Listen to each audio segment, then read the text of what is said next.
At an earlier point, I said that since I returned to Oxford in 1966 to teach and to act as a parish priest, my time had been largely devoted to four different areas. First, to my university lecturing and my supervision of people's research dissertations. Secondly, to my work as a parish priest of the Greek Orthodox parish of the Holy Trinity in Oxford. And then a third area, of which I spoke last time, was participation in the work for Christian unity. My membership in bilateral dialogues, my involvement in organizations like the Fellowship of St. Albans and Sergius and Orientale Lumen, my pilgrimages with other Christians, my ecumenical friendships. Now I come to the fourth and final area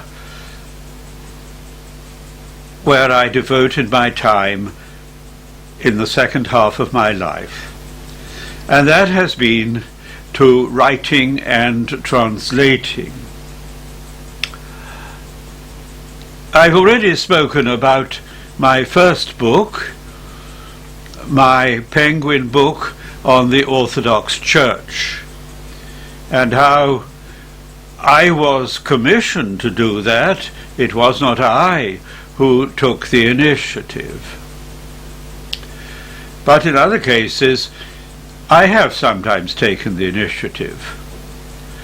For example, along with the Orthodox Church, the most widely distributed of my writings has been my book, The Orthodox Way. That grew out of talks given to the Russian parish in London.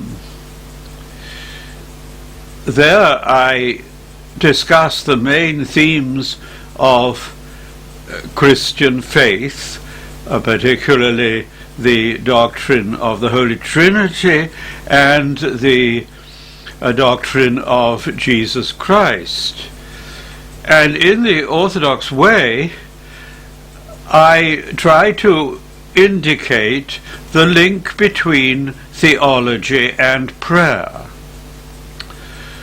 One of the early Desert Fathers, who was also a distinguished Christian intellectual, Evagrius of Pontus, used to say, the theologian is the one who prays, and if you pray, you are a theologian.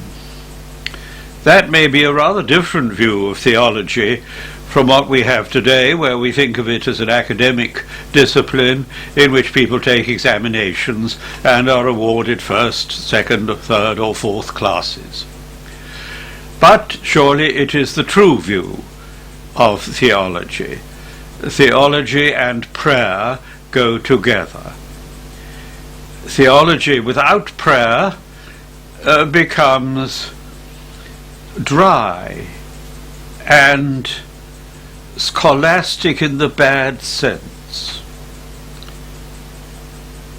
Prayer without theology all too often becomes sentimental. The two need to be combined together.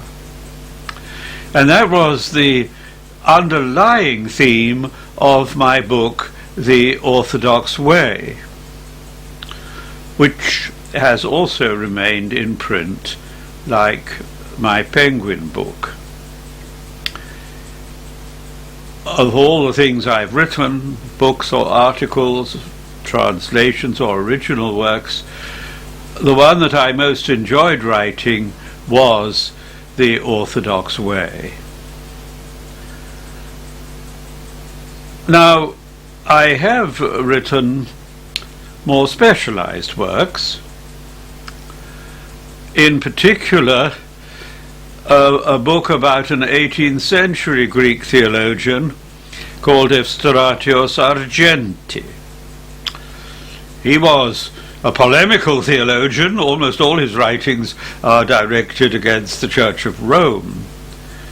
But he is an interesting example of the situation of Greek intellectual life and indeed the Greek church life in general during the Ottoman period. And I became very interested in the 17th and 18th century.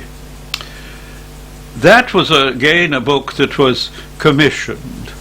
A descendant of Argenti, Philip Argenti, who wrote many books on Chios, a distinguished historian, he wanted a book about his ancestor Efstratios, and since he did not feel that he had a background in theology, he asked me to write it, which I did.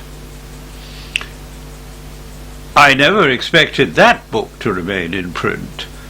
It was published by the Oxford University Press. I saw it as rather specialized, but to my surprise, a reprint has been asked for only recently, last year, and it is again in print with a new introduction. But my main task in the field of literary work has not been so much to write original pieces, but to translate. And I have been involved in two major translation projects. The first has been translation of the Orthodox liturgical books, and the second has been the translation of the collection of ascetic and mystical texts known as the Philokalia. Let me say something about those two areas.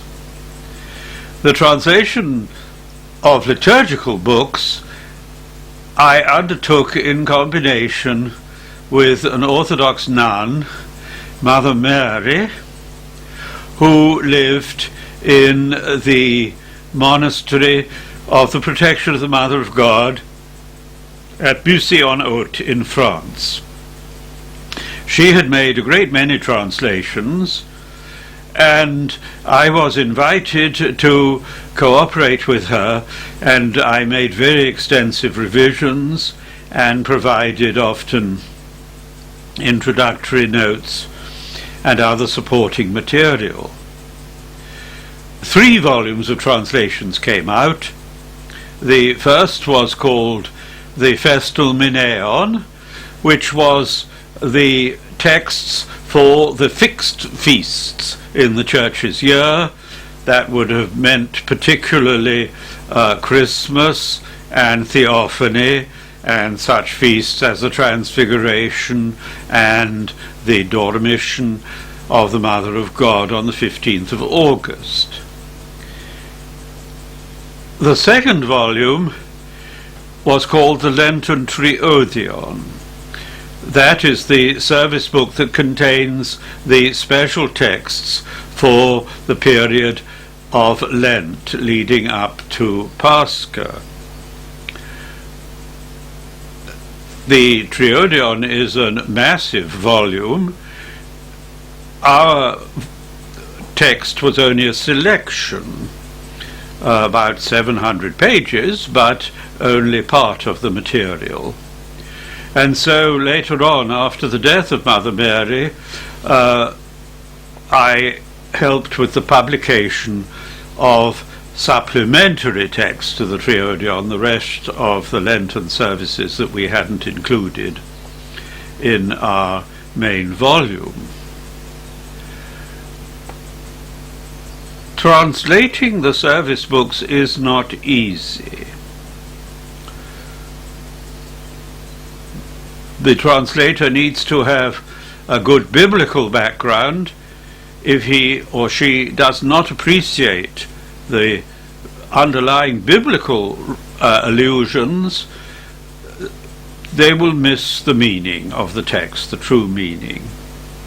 But we also, as translators, need to be familiar with the Fathers, because many of the liturgical texts are in fact adaptations of works of the Fathers. Besides that,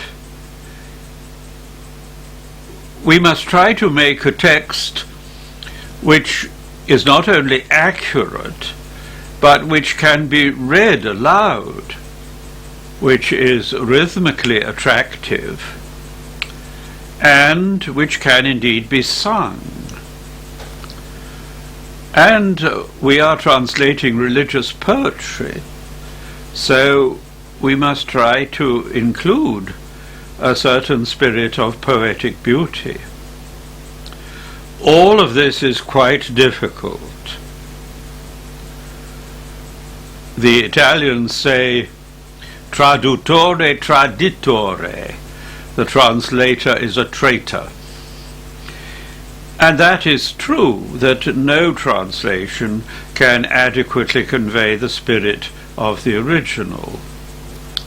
A partial exception to this is the Slavonic translations that were made from the Greek texts for use in the Slav countries of the Orthodox East. Those translations, many of which were made by Cyril and Methodius, the apostles of the Slavs in the 9th century, others are later, have the great advantage of being beautiful translations. I am very conscious that translations into English of the Orthodox texts are not perfect and cannot transmit the full beauty and wonder of the original. But Mother Mary and I tried our best, and sometimes I hope we did a little better than some of the previous translations.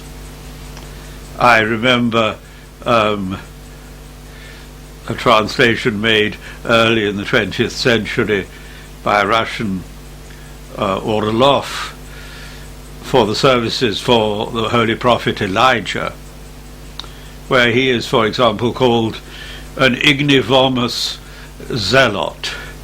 I felt, well, we could probably do better than that. And you have to be sensitive to the associations of words. The Christmas texts say, Christ was born in a cave.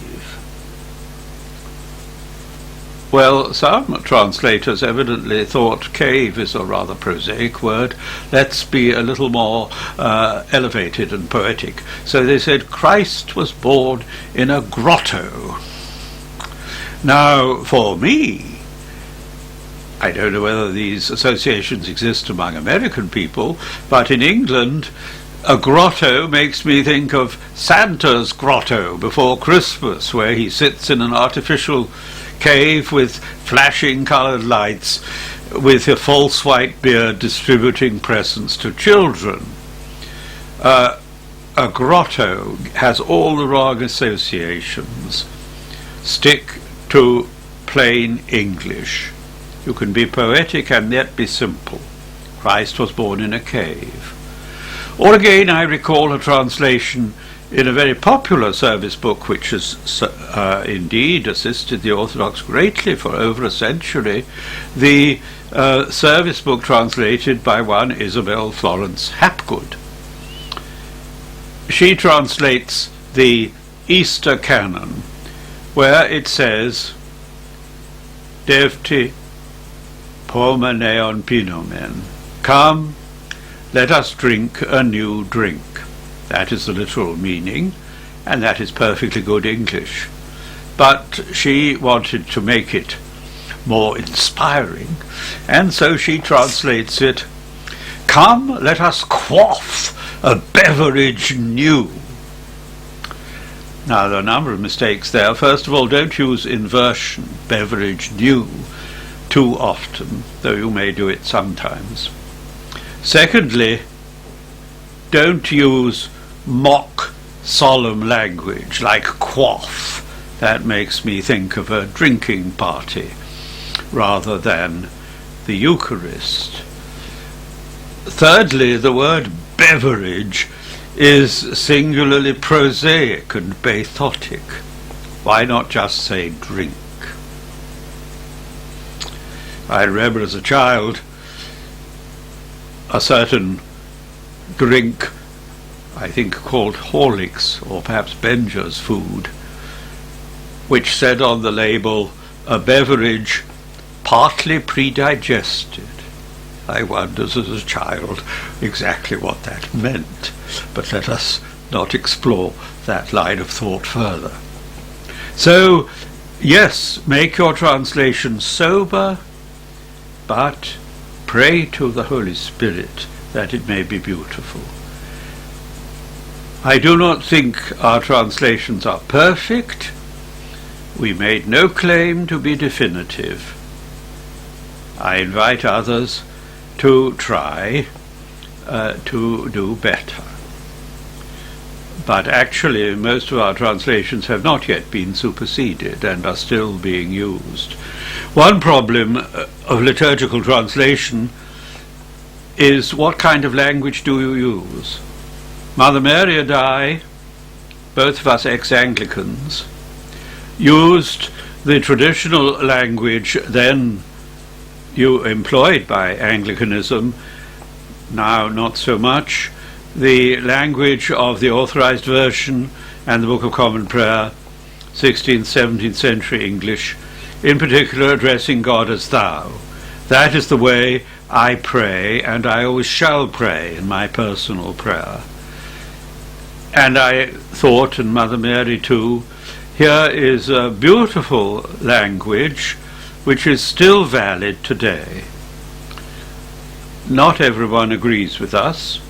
All right, if you wish to translate into contemporary English, try to do that. But we translated in the language of prayer that we knew and loved. One service book that we did not translate, Mother Mary and I, was the Pentecostarion, the services after Easter up until Pentecost. And deliberately we didn't embark on that because we agreed with the Monastery of the Holy Transfiguration in Boston. We corresponded with the founder of that monastery, Father Panteleimon.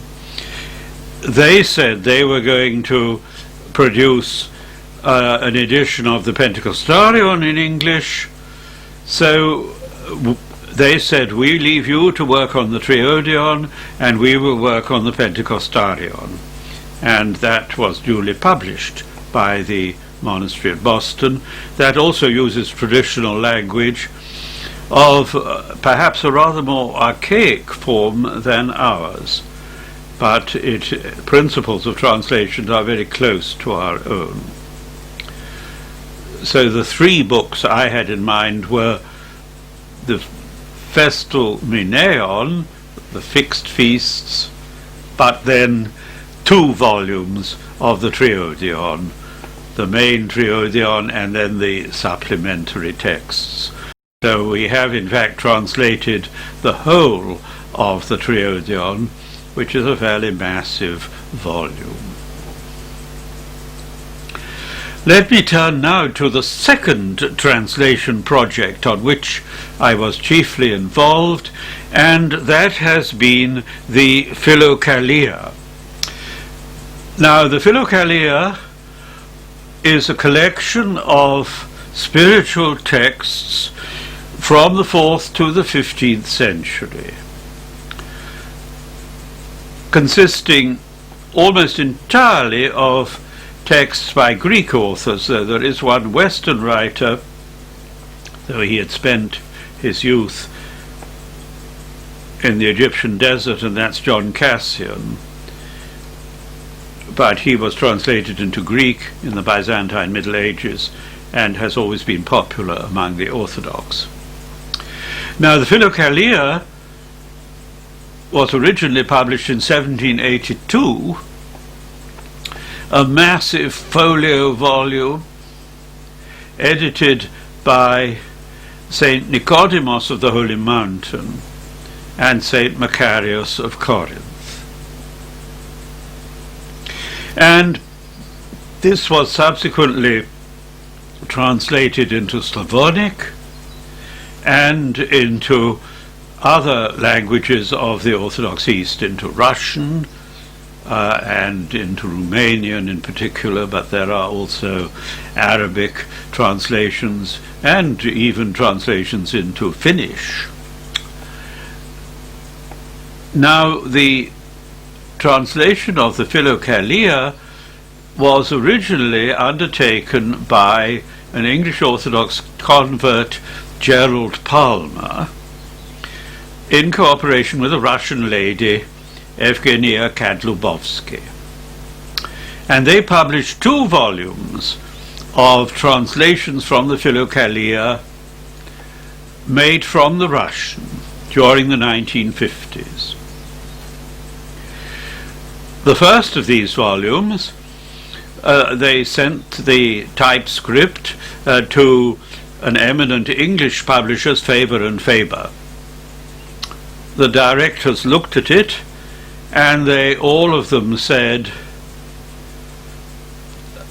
no doubt these texts have a certain interest for a limited audience, but they could never be a commercial success. We couldn't take this.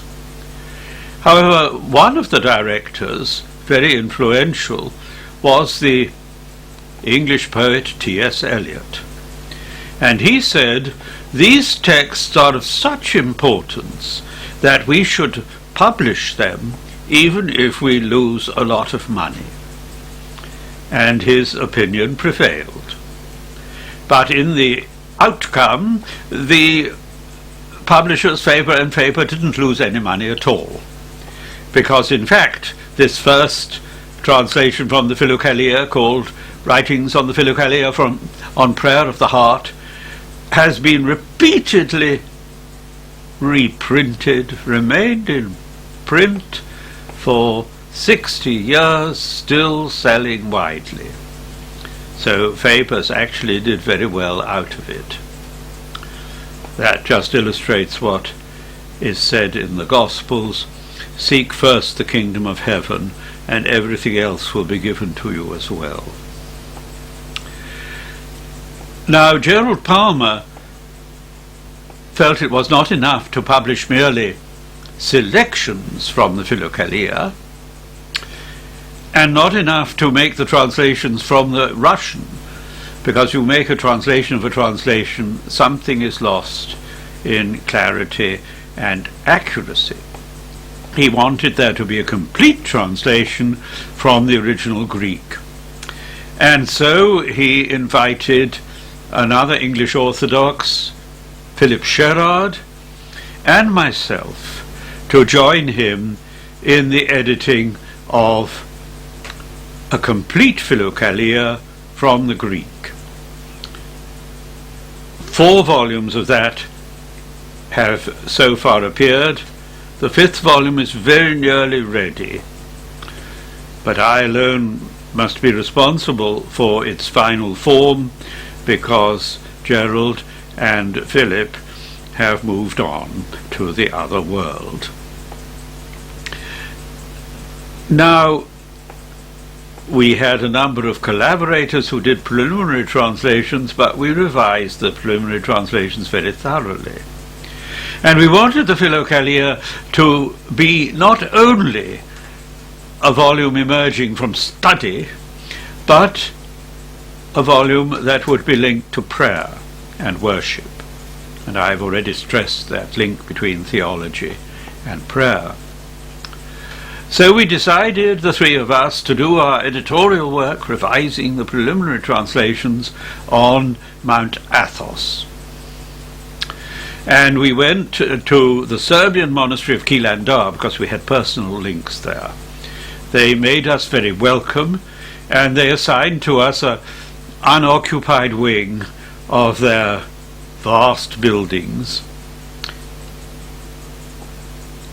And strict instructions were issued to the monks that we were not to be disturbed. We sat down the first morning at about 7 o'clock, commenced our translation work. We were somewhat irritated when, an hour later, 8 o'clock, there came a knock at the door. And there at the door was one of the monks carrying a tray with a beaming smile, Father Stephen. He had, after the Second World War, gone to England, worked for a time on a farm, and in those days they would have had a good cooked English breakfast. And he remembered that. So with a beaming smile he said to us, "I know English people like cooked breakfast. I brought you English breakfast. I brought you porridge." Now, at the best of times, I find porridge unattractive. In this case, dear Father Stephen had made the porridge, I don't think out of oats. I don't know what he'd made it out of. It was glutinous in consistency and grey in colour.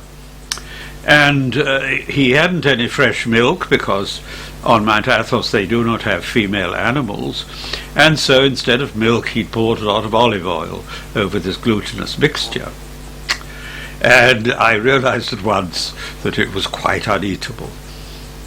So I said to Father Stephen, "We have just come to a crucially difficult moment in our translation work. We must not interrupt it. Please put down the English breakfast, the special porridge, on the table over there, and in a moment or two we'll have a break and eat it, but we mustn't break now." Father Stephen was a little unwilling. He wanted to see us, I think, eat the English breakfast, but eventually we persuaded him to leave, closed the door. We looked at one another, and without exchanging a word, we all three understood that it would be quite impossible to eat this English porridge. So, by a single initiative, communicated through telepathy, all three of us picked up each one a plate. We tiptoed across the room, out onto the balcony, which looked out to the outside world over a ravine about 100 feet down below. And we emptied our English porridge into the void. I shall always remember the pause as the English porridge descended through space, and then suddenly, with a resounding splat, hit the rocks far, far below. That, however, was not the end of the story. We returned to our translation work, but we heard increasing noise coming from the ravine, and we went out to see what was going on. We looked down from the balcony, and there, far below, there was a concourse of cats, about 20 or 30, who had assembled and with every sign of pleasure were eating the English porridge. So nothing was wasted. What you may have thought was an ecologically insensitive act was set right by the feline dwellers on the holy mountain.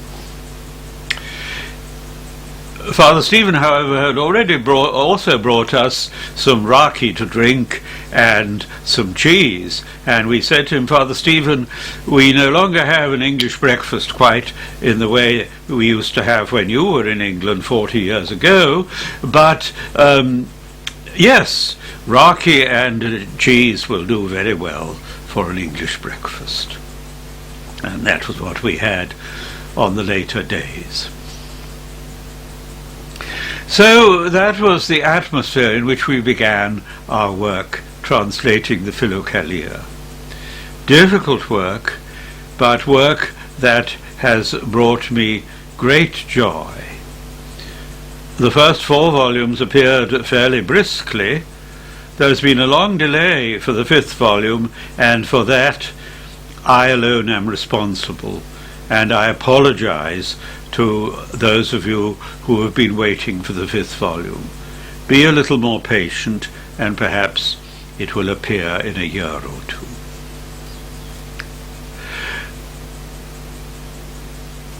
Another project which I have been involved in is gathering together my many articles into what have been called my collected works. These are being published by the excellent publishing house in America, St. Vladimir's Seminary Press. One volume appeared in the year 2000 called The Inner Kingdom. They hoped that there would be a volume every year. That has not happened. But I am planning further volumes if God gives me time and strength.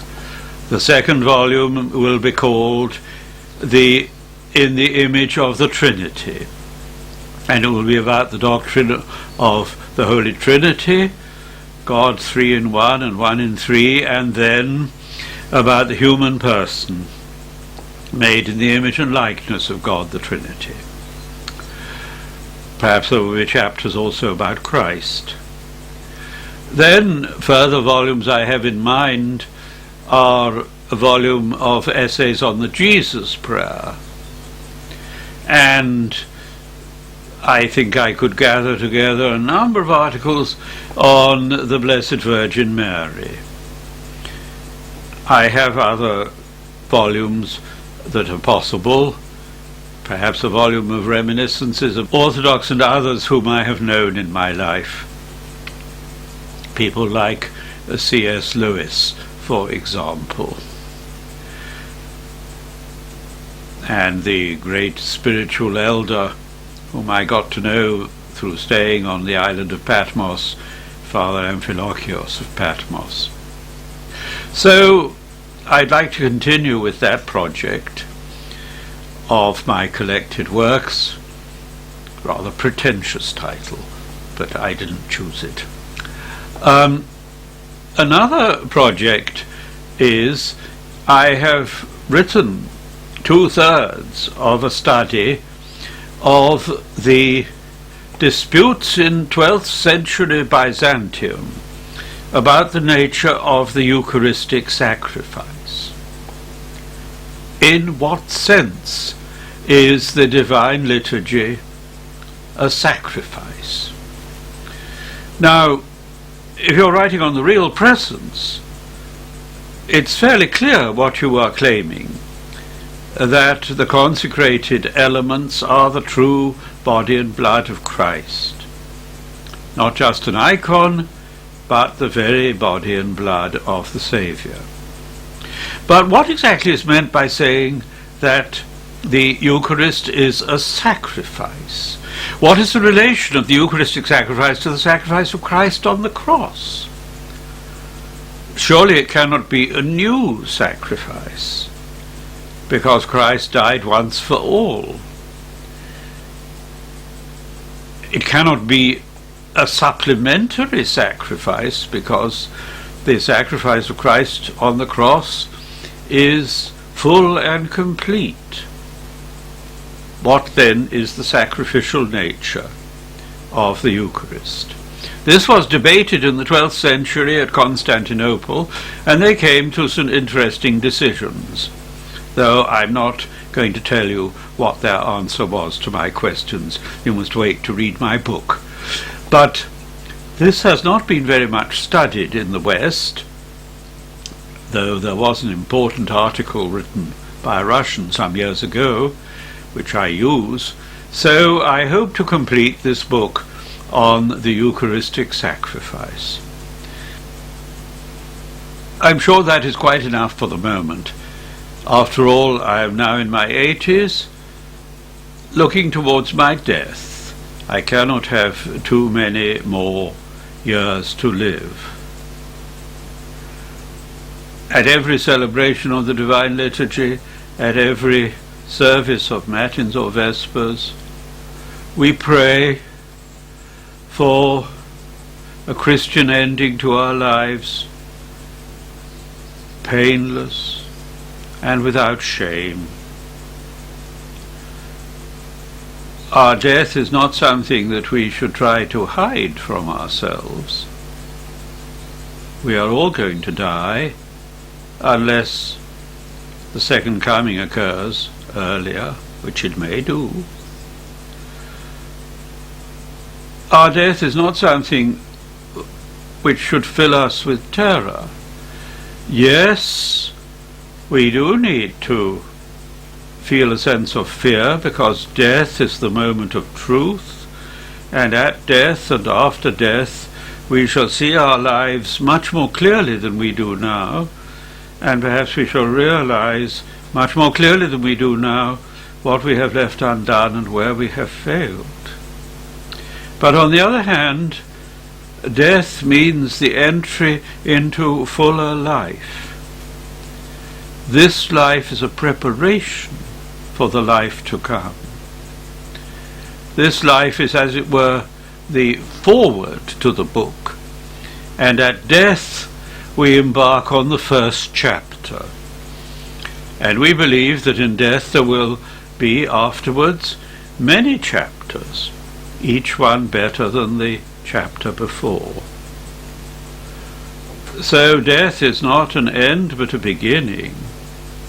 Our death day is our birthday, so the early Christians believed.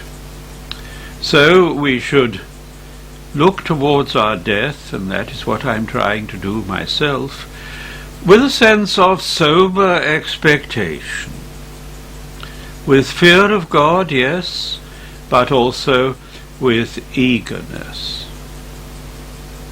I am full of curiosity. What is going to happen next?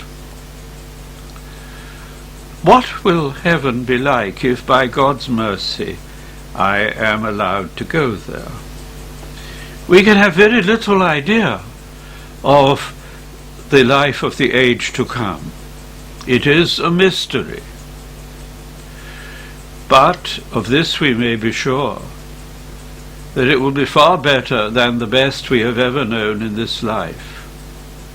Some people have a static idea of heaven, sitting on clouds playing harps.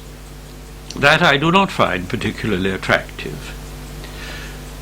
St. Gregory of Nyssa and other of the Greek fathers think of the age to come in terms of progress.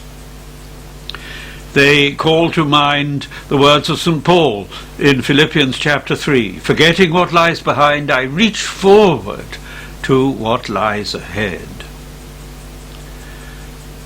Epektino is the Greek for "I reach forward." And from this you get the abstract noun epektasis, reaching forward, perpetual progress. That is how I think of heaven, not in static but in dynamic terms. Yes, perhaps in heaven we will have attained our true fulfillment, But that does not mean that we cease to explore.